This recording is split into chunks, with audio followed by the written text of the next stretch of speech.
yaitu akan ada kebangkitan dari timur yang ditafsirkan oleh para pakar geopolitik sebagai kebangkitan Asia mengalahkan dominasi kekuatan barat terutama Amerika. Dan itu sesuai dengan apa yang pernah disampaikan oleh seorang ahli ilmu eskatologi dari benua Amerika, yaitu Syekh Imran Nazar Hussain, bahwa Singapura adalah benteng strategis bagi kepentingan barat.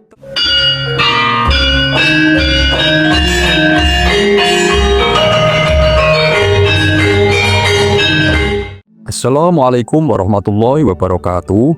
Salam sejahtera, salam rahayu untuk panjenengan semua.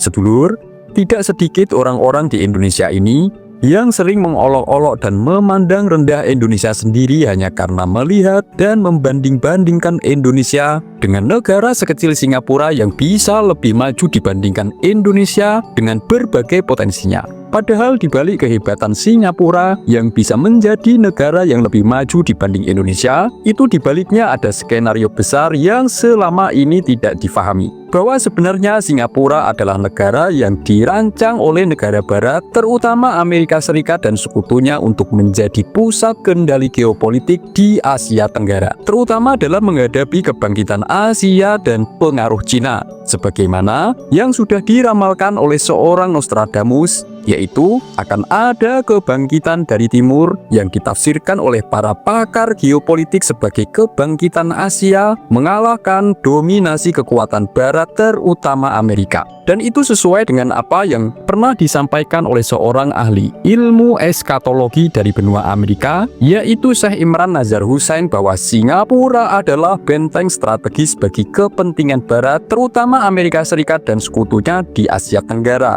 Dan faktanya memang Singapura itu memiliki hubungan erat dengan Israel dan negara-negara barat dalam bidang militer, ekonomi, dan intelijen. Tetapi yang tidak bisa dianggap remeh oleh Singapura di balik semua kejayaan yang dicapainya selama ini, dengan adanya dukungan besar dari negara-negara barat terutama Amerika dengan berbagai kepentingannya, adalah sebuah peringatan seorang ahli ilmu eskatologi dari benua Amerika yang bernama Imran Nazar Hussain, bahwa Singapura akan berada dalam posisi yang sangat sulit karena ketergantungannya pada sistem global yang dikendalikan oleh barat. Ketika terjadi konflik global besar seperti perang dunia atau perang ekonomi global seperti yang terjadi sekarang ini. Bahkan yang lebih mengagetkan lagi adalah sebuah ramalan yang datang dari sang pendiri perusahaan raksasa yang bernama Tesla, yaitu Elon Musk, di bulan Desember 2024 kemarin, yang mengatakan bahwa Singapura adalah negara yang bakal mengalami kepunahan akibat krisis demografi. Artinya melihat ke beberapa fakta yang dialami oleh Singapura sekarang ini, diantaranya seperti biaya hidup yang sangat tinggi, budaya kerja kompetitif yang membuat masyarakatnya cenderung hanya fokus pada karir dan menunda pernikahan untuk memiliki anak. Ditambah lagi adanya perubahan gaya hidup masyarakatnya yang ingin hidup bebas tanpa ada beban anak. Itulah yang akan membuat Singapura krisis populasi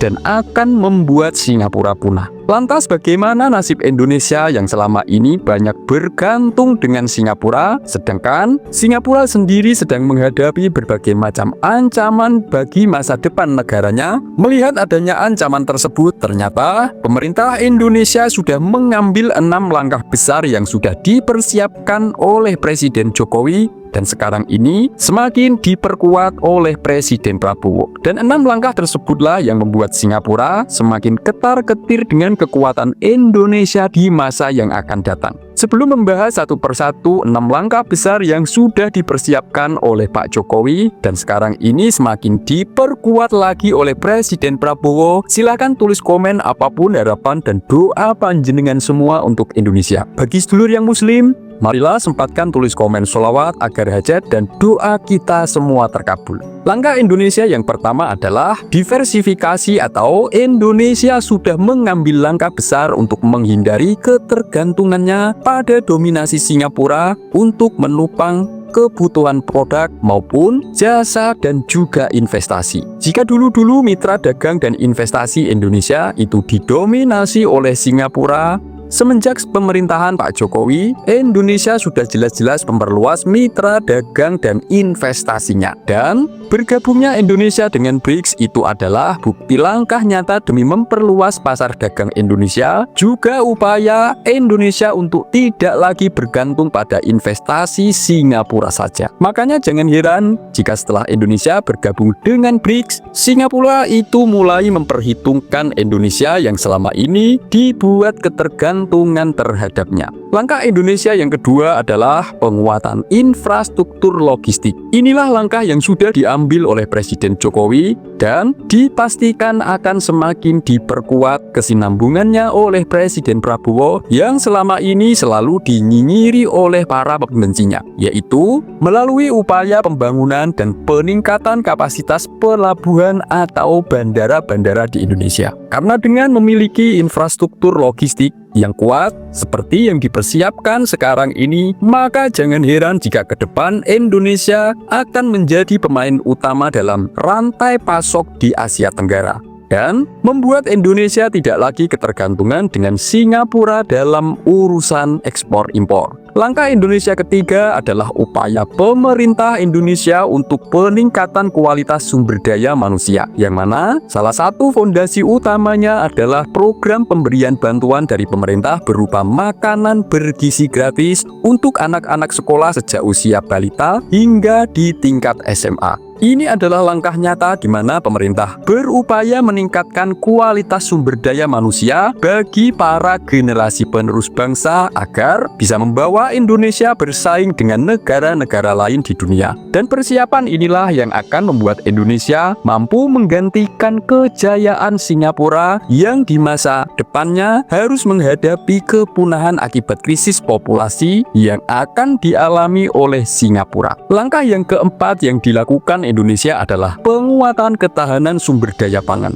Itulah mengapa pemerintah Indonesia di bawah Presiden Prabowo berusaha keras agar Indonesia bisa swasembada pangan melalui bidang pertanian dan perkebunan. Karena jelas jika Indonesia bisa mandiri dalam mencukupi kebutuhan pangan dalam negeri, maka Indonesia tidak akan lagi ketergantungan untuk impor beras dan lain-lain yang selama ini membuat pemerintah sangat terbebani dan yang jelas sangat merugikan nasib para petani Indonesia. Dan yang diuntungkan adalah segelintir importir termasuk Singapura sebagai penyedia jasa jalur logistiknya, di mana kapal-kapal pengangkut komoditas impor yang akan menuju ke Indonesia itu harus transit terdahulu di pelabuhan Singapura. Langkah yang kelima adalah penguatan ekonomi melalui kebijakan strategis. Contohnya adalah langkah hilirisasi di bidang pertambangan dan perkebunan serta kelautan. Langkah ini adalah demi menciptakan ketersediaan lapangan pekerjaan dan akan sangat berimbas pada penguatan ekonomi Indonesia. Dan kebijakan inilah yang kedepannya akan membuat Singapura justru lebih bergantung balik pada Indonesia, yaitu dalam bidang sumber daya mineral, perkebunan, maupun hasil kelautan dan perikanan.